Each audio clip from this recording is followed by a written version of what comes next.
ನಾಳೆಯಿಂದ ಮತದಾರರ ಪಟ್ಟಿ ಪರಿಷ್ಕರಣೆ ಪ್ರಾರಂಭ. ದಾಂಡೇಲಿಯಲ್ಲಿ ಚುನಾವಣಾ ನೋಂದಣಾಧಿಕಾರಿ ಶಿವಕ್ಕ ಮಾದರ್ ಮಾಹಿತಿ. ವಿಶೇಷ ಸಮಗ್ರ ಪರಿಷ್ಕರಣೆ ಉದ್ದೇಶವು ಎಲ್ಲ ಅರ್ಹ ನಾಗರಿಕರನ್ನು ಮತದಾರರ ಪಟ್ಟಿಯಲ್ಲಿ ಸೇರ್ಪಡೆಗೊಳಿಸುವುದಾಗಿದೆ. ಈ ವಿಶೇಷ ಸಮಗ್ರ ಪರಿಷ್ಕರಣೆ ಅವಧಿಯಲ್ಲಿ ತಮ್ಮ ಹೆಸರು ಮತದಾರರ ಪಟ್ಟಿಯಲ್ಲಿ ಇರುವುದನ್ನು ಪರಿಶೀಲಿಸಿ ಹಾಗೂ ಖಚಿತಪಡಿಸಿಕೊಳ್ಳುವುದು ಪ್ರಜಾಪ್ರಭುತ್ವದ ಭದ್ರ ಅಡಿಪಾಯವಾದ ಎಸ್ಐಆರ್ ನಾಳೆ ಜೂನ್ 30ರಿಂದ ಪ್ರಾರಂಭವಾಗಲಿದೆ ಎಂದು ಹಳಿಯಾಳ ಜೋಯಿಡಾ ವಿಧಾನಸಭಾ ಕ್ಷೇತ್ರದ ಚುನಾವಣಾ ನೋಂದಣಾಧಿಕಾರಿ ಶಿವಕ್ಕ ಮಾದರ್ ಅವರು ಹೇಳಿದರು. ಅಂಬೇವಾಡಿಯಲ್ಲಿರುವ ತಾಲೂಕು ಆಡಳಿತ ಸೌಧದಲ್ಲಿ ಇಂದು ಸೋಮವಾರ ಸಂಜೆ 4 ಗಂಟೆ ಸುಮಾರಿಗೆ ಸುದ್ದಿಗೋಷ್ಠಿ ನಡೆಸಿ ಮಾತನಾಡಿದ ಅವರು, ರಾಜ್ಯದಾದ್ಯಂತ ಮಂಗಳವಾರದಿಂದ ಮತದಾರರ ಪಟ್ಟಿಯ ವಿಶೇಷ ಸಮಗ್ರ ಪರಿಷ್ಕರಣೆ ಆರಂಭವಾಗಲಿದ್ದು, ಮತಗಟ್ಟೆ ಮಟ್ಟದ ಅಧಿಕಾರಿಗಳು ಮನೆಗೆ ಭೇಟಿ ನೀಡಿ ಮಾಹಿತಿಯನ್ನು ಸಂಗ್ರಹಿಸಲಿದ್ದಾರೆ. ಮನೆಗೆ ಭೇಟಿ ನೀಡುವ ಅಧಿಕಾರಿಗಳು ನಿಗದಿತ ನಮೂನೆಗಳನ್ನು ನೀಡಿ ಭರ್ತಿ ಮಾಡಿಸಿಕೊಂಡು ವಾಪಸ್ ಪಡೆದುಕೊಳ್ಳುತ್ತಾರೆ. ಹೊಸ ಹೆಸರುಗಳ ಸೇರ್ಪಡೆ ಮಾಡಿ ನಿಧನರಾದವರು, ಮನೆ ಖಾಲಿ ಮಾಡಿದವರ ಹೆಸರನ್ನು ಮತಗಟ್ಟೆಯಿಂದ ಕೈಬಿಟ್ಟು ಪರಿಷ್ಕರಣೆ ಮಾಡಲಾಗುತ್ತದೆ.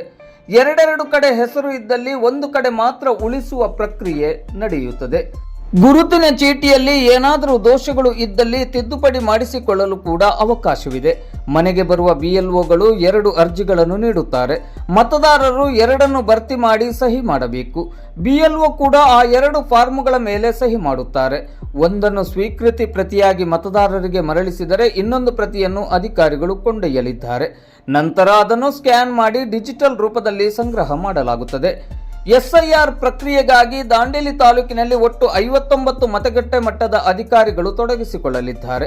2026ರ ಮೇ 12ರವರೆಗಿನ ಅಂಕಿಅಂಶಗಳ ಪ್ರಕಾರ ದಾಂಡೇಲಿ ತಾಲೂಕಿನ 59 ಮತಗಟ್ಟೆಗಳಲ್ಲಿ ಒಟ್ಟು 54,930 ಮತದಾರರನ್ನು ಈ ವಿಶೇಷ ಪರಿಷ್ಕರಣೆಗೆ ಒಳಪಡಿಸಲಾಗುತ್ತದೆ ಎಂದು ತಿಳಿಸಿದ ಶಿವಕ್ಕ ಮಾದರ್ ಅವರು, ಈ ವಿಶೇಷ ಸಮಗ್ರ ಪರಿಷ್ಕರಣೆಯ ಕಾರ್ಯಕ್ಕೆ ಸಾರ್ವಜನಿಕರು ಸಹಕರಿಸುವಂತೆ ಕರೆ ನೀಡಿದರು.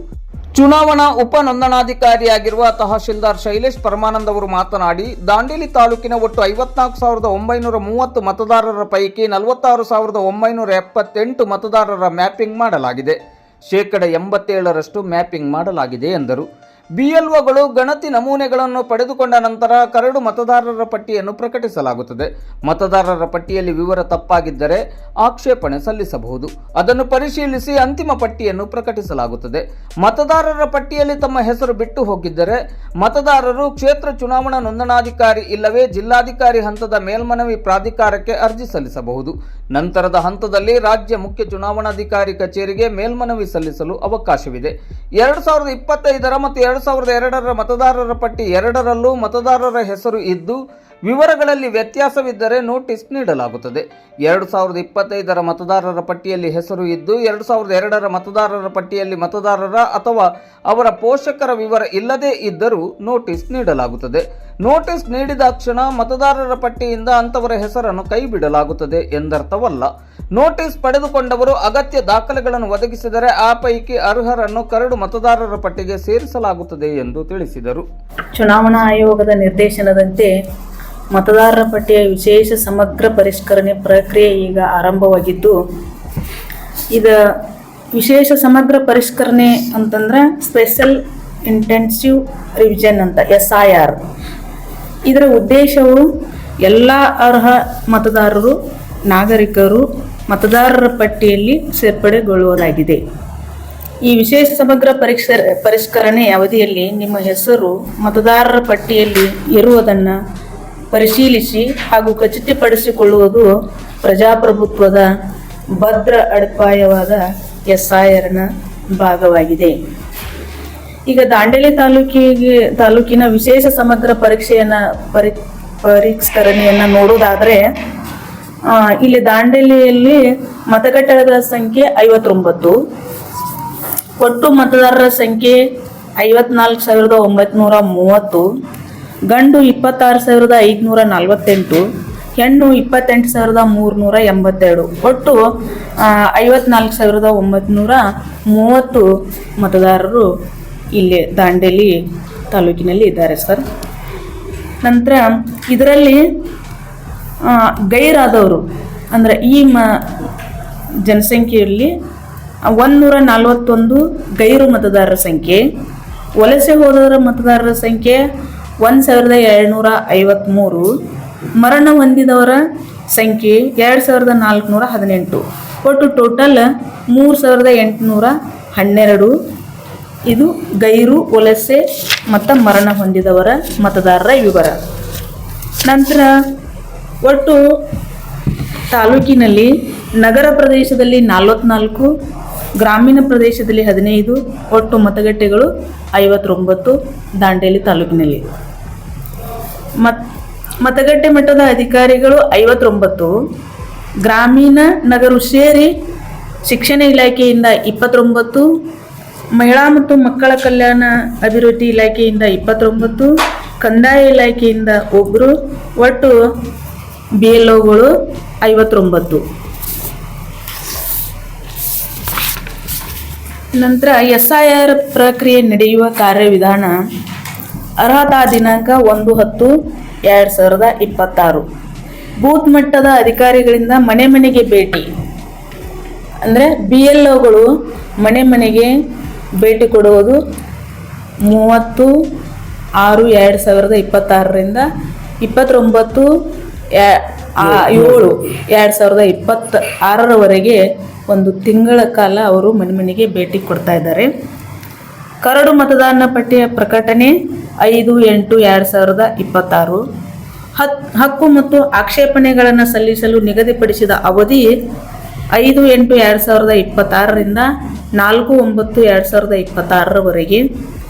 ಹಕ್ಕು ಮತ್ತು ಆಕ್ಷೇಪಣೆಗಳ ಕುರಿತು ನೋಟಿಸ್ ನೀಡುವಿಕೆ ಹಾಗೂ ವಿಲೇವಾರಿ ಪ್ರಕ್ರಿಯೆ 5/8/2026ರಿಂದ 3/10/2026ರವರೆಗೆ. ಅಂತಿಮ ಮತದಾರರ ಪಟ್ಟಿಯ ಪ್ರಕಟಣೆ 7/10/2026. ದಾಂಡೇಲಿ ತಾಲೂಕಿನಾದ್ಯಂತ ಎಲ್ಲ ಯುವ ಮತದಾರರ ನೋಂದಣಿಗಾಗಿ ತಾಲೂಕಿನ ಎಲ್ಲ ಕಾಲೇಜುಗಳ ಪ್ರಾಚಾರ್ಯರೊಂದಿಗೆ ಉಪನಿರ್ದೇಶಕರು, ಆಹಾರ ಮತ್ತು ನಾಗರಿಕ ಸರಬರಾಜು ಹಾಗೂ ನೋಡಲ್ ಅಧಿಕಾರಿಗಳು 76 ಹಳೆಯಾಳ ವಿಧಾನಸಭಾ ಕ್ಷೇತ್ರದ ಇವರು ದಿನಾಂಕ 4/6/2020ರಂದು ನಾವು ಎಲ್ಲರೂ ಸೇರಿ ಒಂದು ಸಭೆಯನ್ನು ಈಗಾಗಲೇ ಮಾಡಿದ್ದೀವಿ. ಈಗ 2ನೇ ಸಲ ಅವರಿಗೆಲ್ಲ BLOಗಳಿಗೆ ಇನ್ನೊಂದು ಸಲ ನಾವು ಟ್ರೈನಿಂಗನ್ನು ಕೊಡ್ತಾ ಇದ್ದೇವೆ ಸರ್. ಹಳೆಯಾಳ ಮತಕ್ಷೇತ್ರದ ಅಲ್ಲಿ ಒಟ್ಟು 1,87,543 ಮತದಾರರಿದ್ದಾರೆ. ಇಡೀ ನಮ್ಮ 3 ಸೇರಿ ನಮ್ಮ ಹಳೆಯಾಳ 1,87,543 ಮತದಾರರು ಇದ್ದಾರೆ. ಹಾಗೂ 220 BLOಗಳನ್ನು ನೇಮಕ ಮಾಡಲಾಗಿದೆ. SIRಗೆ ಪೂರ್ವ ಸಿದ್ಧತೆಯಾಗಿ ಈಗಾಗಲೇ ನಾವು ಏನು ಮಾಡಿದ್ದೀವಿ ಅಂದರೆ 1,73,476 ಮತದಾರರ ಮ್ಯಾಪಿಂಗ್ ಕಾರ್ಯವನ್ನು ಮಾಡಲಾಗಿದೆ. ಅಂದರೆ 2002ರ ಮತದಾರರ ಪಟ್ಟಿಯ ವಿವರಗಳೊಂದಿಗೆ ಹೋಲಿಸಿ ಖಚಿತಪಡಿಸಿಕೊಳ್ಳುವುದು ಮ್ಯಾಪಿಂಗ್ ಕಾರ್ಯವನ್ನು ಈಗಾಗಲೇ ನಾವು ಮಾಡಿಬಿಟ್ಟಿದ್ದೀವಿ. ಅಂದ್ರೆ ಮ್ಯಾಪಿಂಗ್ ಕಾರ್ಯ ಇಡೀ ನಮ್ದು ವಿಧಾನಸಭಾ ಕ್ಷೇತ್ರಕ್ಕೆ 92.50 ಆಗಿದೆ. ಇಲ್ಲಿ ನಮ್ಮ ದಾಂಡೇಲಿದೆ ನೋಡ್ಬೇಕಂದ್ರೆ 87% ಆಗಿದೆ. 87% ನಮ್ಮ ದಾಂಡೇಲಿದಾಗಿದೆ. 978 ಅಂದ್ರೆ 87% ಮ್ಯಾಪಿಂಗ್ ಆಗಿದೆ. 87% ಮ್ಯಾಪಿಂಗ್ ಆದ ನಂತರ ಉಳಿದಂತ 7,952 ಮತದಾರರಲ್ಲಿ ಅದರಲ್ಲಿ ಗೈರು, ವಲಸೆ ಮತ್ತೆ ಮರಣ ಅದನ್ನ ಮತ್ತೆ ಪ್ರತ್ಯೇಕಿಸಿ ಈಗ ಒಟ್ಟು ನಮ್ಮಲ್ಲಿ ಉಳಿದಿದ್ದು 4,140 ಇಷ್ಟು ಮ್ಯಾಪಿಂಗ್ ಬಾಕಿ ಇದೆ. 4,140. ಈಗ ಮ್ಯಾಪಿಂಗು ಈಗೇನು BLOಗಳು ನಾಳೆಯಿಂದ 30ರಿಂದ ಏನು ಮನೆ ಮನೆ ಭೇಟಿ ಮಾಡ್ತಾರೆ, ಅದನ್ನು ಕೊನೆಯಾಗೋದು 29 ಜುಲೈಗೆ. 29 ಜುಲೈವರೆಗೆ ಈ ಮ್ಯಾಪಿಂಗ್ ಕಾರ್ಯ ಪ್ರಗತಿಯಲ್ಲಿರುತ್ತದೆ. ಯಾವುದೇ ಮ್ಯಾಪಿಂಗ್ ಕಾರ್ಯಕ್ಕೆ ಸ್ಥಗಿತ ಮಾಡಿಲ್ಲ ಚುನಾವಣಾ ಆಯೋಗದವರು, ಅದನ್ನು 29ರವರೆಗೆ ಪ್ರಗತಿಯಲ್ಲಿರುತ್ತದೆ. ಆಮೇಲೆ ಸರಿ SIR ಈಗ ನಮ್ಮ ದೇಶದಲ್ಲಿ 1950ರಿಂದ ಈವರೆಗೆ 10 ಬಾರಿ SIR ಆಗಿದೆ. ಆದರೆ ಕಳೆದ SIR ಆಗಿದ್ದು 2002ರಲ್ಲಿ. ಅದೇ ಒಂದು ಬೇಸ್ ಇಟ್ಕೊಂಡು 24 ವರ್ಷದ ನಂತರ ಈಗ SIR ಪ್ರಕ್ರಿಯೆ ನಮ್ಮ ಕರ್ನಾಟಕ ರಾಜ್ಯದಲ್ಲಿ ಅಸ್ತಿತ್ವಕ್ಕೆ ಬಂದಿದೆ. ಅದೇ ರೀತಿಯಲ್ಲಿ ನಾವು ಇವತ್ತಿಗೆ ನಾವು ತರಬೇತಿ ಮತ್ತು ನಮ್ಮ ಸಿದ್ಧತೆಗಳನ್ನು ಮಾಡಿದ್ದೇವೆ. ನಾಳೆಯಿಂದ ಎಲ್ಲ 59 BLOಗಳು ಮನೆ ಮನೆಗೆ ಭೇಟಿ ನೀಡಿ ಎನ್ಯುಮರೇಷನ್ ಫಾರ್ಮನ್ನು ಕೊಡ್ತಾರೆ ಸರ್. ಪ್ರತಿ ಮನೆಗೆ ಪ್ರತಿ ಮತದಾರಿಗೆ ಎರಡು ಎನ್ಯುಮರೇಷನ್ ಫಾರ್ಮ್ ಕೊಡ್ತಾರೆ.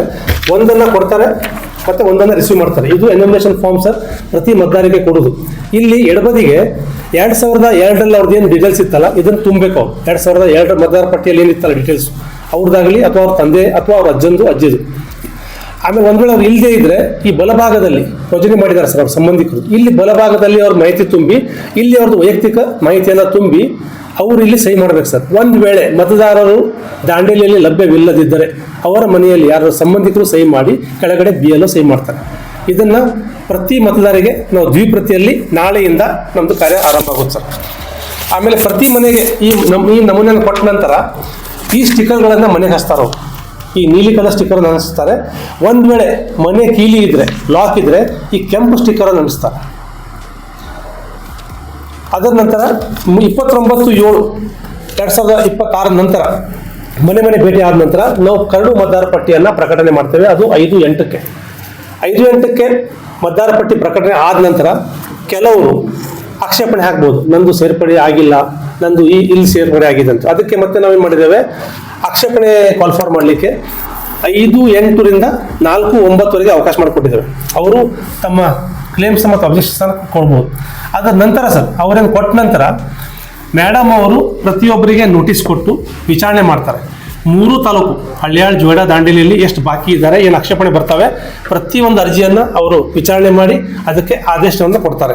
ಅವಾಗ ಆ ಮತದಾರನ್ನ ನಾವು ಆ ಮತಗಟ್ಟೆಗೆ ಸೇರ್ಪಡೆ ಮಾಡಬೇಕು ಅಂತೇಳಿ ಮೇಡಮ್ ವಿಚಾರಣೆ ಮಾಡಿ ಆದೇಶ ಮಾಡಿದ ನಂತರ 7/10/2026ಕ್ಕೆ ಅಂತಿಮವಾಗಿ ನಾವು ಮತದಾರ ಪಟ್ಟಿಯನ್ನು ಪ್ರಕಟಣೆ ಮಾಡ್ತೇವೆ. ಅಂತಿಮ ಮತದಾರ ಪಟ್ಟಿ ಪ್ರಕಟಣೆ ಮಾಡೋದು 7/10/2026ಕ್ಕೆ. ಒಂದು ವೇಳೆ ಮೇಡಮ್ ಅವರು ಮಾಡಿದ ಆದೇಶ ಅವರಿಗೆ ಸರಿ ಅನ್ನಿಸದೇ ಇದ್ದರೆ ಅವರು ಜಿಲ್ಲಾಧಿಕಾರಿಗಳಿಗೆ ಜಿಲ್ಲಾ ಚುನಾವಣಾಧಿಕಾರಿಗಳಿಗೆ ಮೇಲ್ಮನವಿಯನ್ನು ಸಲ್ಲಿಸ್ಬೋದು. ಅಲ್ಲೇನೂ ಸಹಿತ ಸಮಾಧಾನ ಆಗದೇ ಇದ್ದರೆ 2ನೇ ಮೇಲ್ಮನವಿಯನ್ನು ನಮ್ಮದು ಕರ್ನಾಟಕ ರಾಜ್ಯದ ಚುನಾವಣಾ ಅಧಿಕಾರಿಗಳಿಗೆ, ಮುಖ್ಯ ಚುನಾವಣಾಧಿಕಾರಿ ಬೆಂಗಳೂರವರಿಗೆ ಮೇಲ್ಮನವಿಯನ್ನು ಸಲ್ಲಿಸಿ ಅವರ ಒಂದು ಮತದಾರ ಪಟ್ಟಿಯಲ್ಲಿ ಸೇರ್ಪಡೆ ಬಗ್ಗೆ ಒಂದು ಆದೇಶವನ್ನು ಮಾಡ್ಕೊಳ್ಬೋದಾಗಿದೆ. ಮಾಡಿದ ನಂತರ ಆಕ್ಷೇಪಣೆ ವಿಚಾರಣೆ ಆದ ನಂತರ ಅವರಿಗೆ ಏನಾದರೂ ಡಾಕ್ಯುಮೆಂಟ್ಸ್ ಜೊತೆಗೆ ಕೊಡುವುದಾದರೆ ಚುನಾವಣಾ ಆಯೋಗದವರು 12 ಡಾಕ್ಯುಮೆಂಟ್ಸ್ಗಳಿಗೆ ಅವಕಾಶ ಮಾಡಿಕೊಟ್ಟಿದ್ದಾರೆ.